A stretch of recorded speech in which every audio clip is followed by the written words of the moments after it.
In this video, I'm going to tell you the single biggest factor to building wealth. You're always asking how to get rich, how much do you need to retire, which funds will make you a millionaire. Let me tell you something. The secret to building wealth and retiring comfortably isn't flashy, but it is the truth, and you need to hear it. I've spent more than 20 years immersing myself in the world of money, with degrees in both finance and economics, years as a financial advisor, and a career as the personal finance manager for a billionaire. And I'm going to share with you the most important thing that determines whether you retire wealthy or not. No fluff, no BS. Now let's get into it. Most people focus on this one thing, and here's where they get it wrong. Everyone obsesses over investment returns. You may think you're the next Warren Buffett, and you can just pick the right stock or a meme coin, and you'll be sipping margaritas at 35. Stop it. Let's put some reality in here. You've got way less control over your investment returns than you think. You don't control the stock market. You don't control inflation. You don't control the economy, interest rates, or recessions. What do you control? How much money you earn through your skills, promotions, side gigs, and how much money you save by not spending every dollar that hits your account. Here's your starting line. How much money you save every paycheck, every month, every year. That's it. That's your wheelhouse. The key to wealth isn't the magic of a 12% return. It's consistently saving a chunk of your income year after year. That's what builds financial security. That's what puts you in the driver's seat for retirement. So you can either learn to save or you can keep working forever. Here's the deal. A successful retirement isn't about being filthy rich and retiring to your own private island. A successful retirement allows you to retire with a similar standard of living to what you had when you were working. It allows you to be comfortable and not worry about going broke. Now, let's get into the magic number. I tell you to save 20% of your gross income for retirement. 20% gross, not net, gross. I don't want to hear about how high taxes are or your rent's expensive or you need your morning latte. I said gross. Now why 20%? Because chances are you didn't start saving at age 18. You wasted your 20s, maybe your 30s, and you've got lifestyle creep all around you, and you need to start playing catch up. The average American who starts young should be saving at least 15% of their gross income. But most don't even do that. What do? They dump 3% into their 401k because that's the default, and then they forget about it. And then when they're age 50, they look at their account balance and they wonder why they haven't saved enough. So yeah, 20%. If you're late to the party, it might even need to be more. But if you put away 20% consistently, you'll end up retiring with a standard of living pretty close to what you had when you were working. And that's not me making it up. That's just the math. Let me prove it to you in black and white. Here's the thing. You don't need spectacular returns. Forget trying to find the next big thing before it takes off. The recipe is boring and it works. Save 20%, buy low-cost index funds, stay invested, don't panic sell. Nothing fancy. If you save 20% and put it in a simple index fund, you'll get to retirement just fine. You may even surprise yourself. You don't need to hit home runs. You just need to step up to the plate and keep hitting singles. But none of that matters unless you're actually saving enough. And that's where most people screw up. They waste all their energy arguing about which mutual fund is better while their savings rate is 5%. That's like arguing about which protein powder is the best and never going to the gym. So pick one, automate it, move on, and focus your energy where it matters, saving more. If you want more info like this, please make sure to hit the subscribe button now. It'll really help the channel grow, and you'll get more content like this in the future. Now, most people don't even know their savings rate, but not you, because I'm going to show you how to figure it out. All right, let's talk numbers, because I don't want excuses. I want you to sit down and calculate your savings rate every year. Here's how it works. Simply put, your savings rate is what you save divided by your gross income. Step 1, figure out your gross income. That means everything.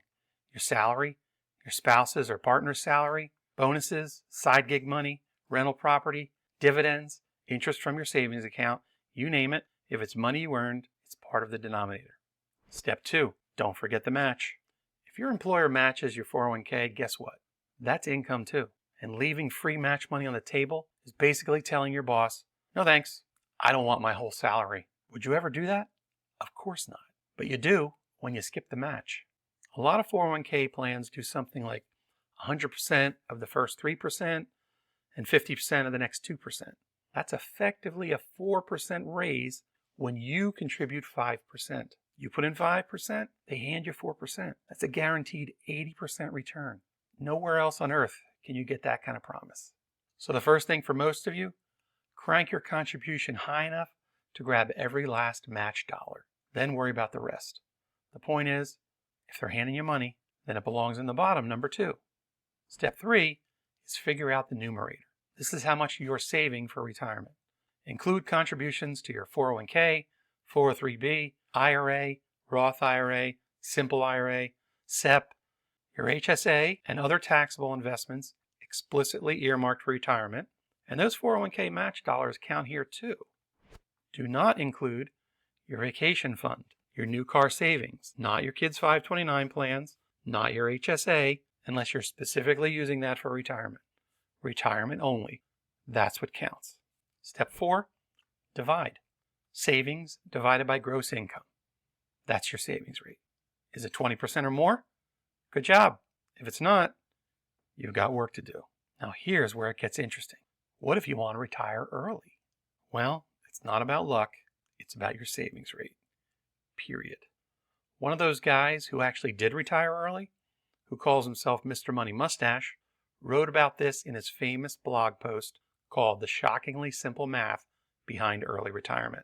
What it boils down to is basically just a table that tells you how long you'll work depending on how much you save. Now he uses net income, not gross like I do.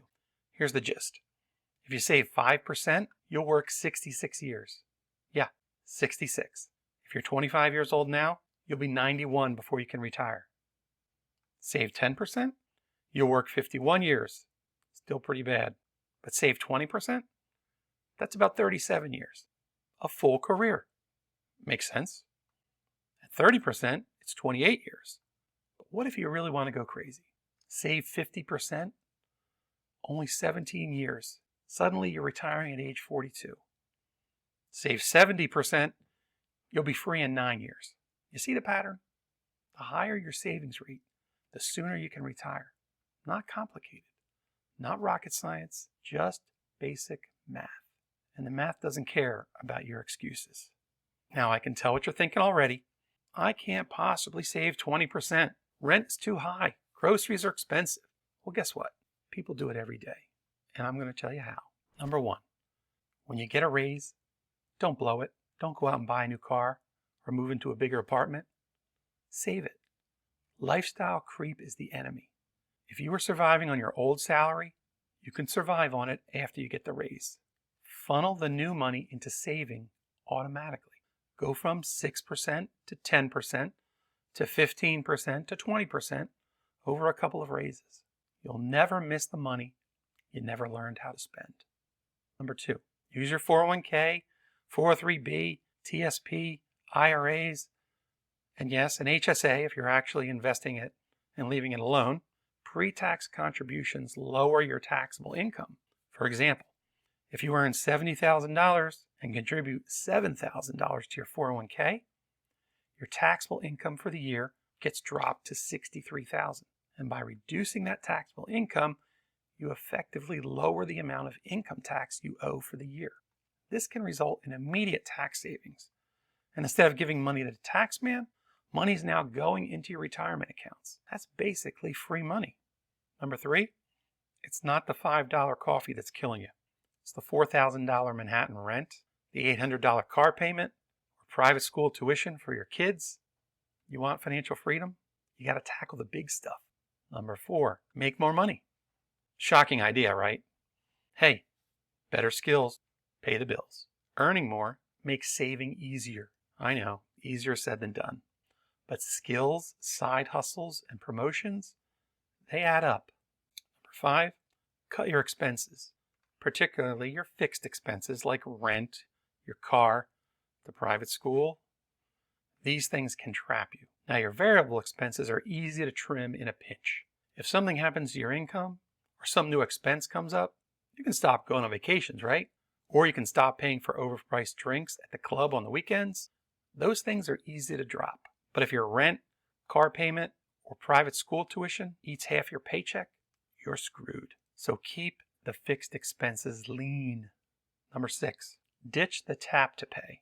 If you have a spending problem, and if you're like most people, you probably do, even a little bit, you spend more when you swipe or tap. If you can't control yourself, stop swiping and start using cash. When you hand over actual bills, you know, those little green pieces of paper, you feel the pain of spending just a little more. And number 7, track it. Check your savings rate once a year. Put your savings rate in a spreadsheet. Add a little green arrow if it rises year over year. That little green arrow will annoy you into getting better, and annoyance is a pretty powerful motivator. If it's not improving, fix it. Simple.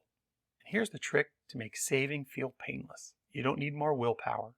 You just need less friction. Make spending harder and make saving easier and automatic. Pay yourself first. Money from your paycheck goes into investments before it hits your checking account. Rename your accounts. Change them to retirement, do not touch, or Europe trip, but only after 20%. Keep reminding yourself why you are saving. Use the 24-hour rule on anything over $100.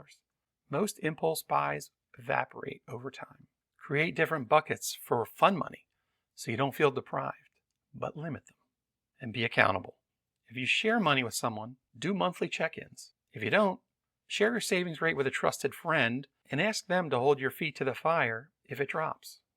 So here's the bottom line. If you save 20% of your gross income year after year, invest in low-cost, broadly diversified index funds, and don't act like a maniac, you'll retire with a lifestyle similar to your working years. That's the point. You don't need miracle returns, and you sure don't need to gamble.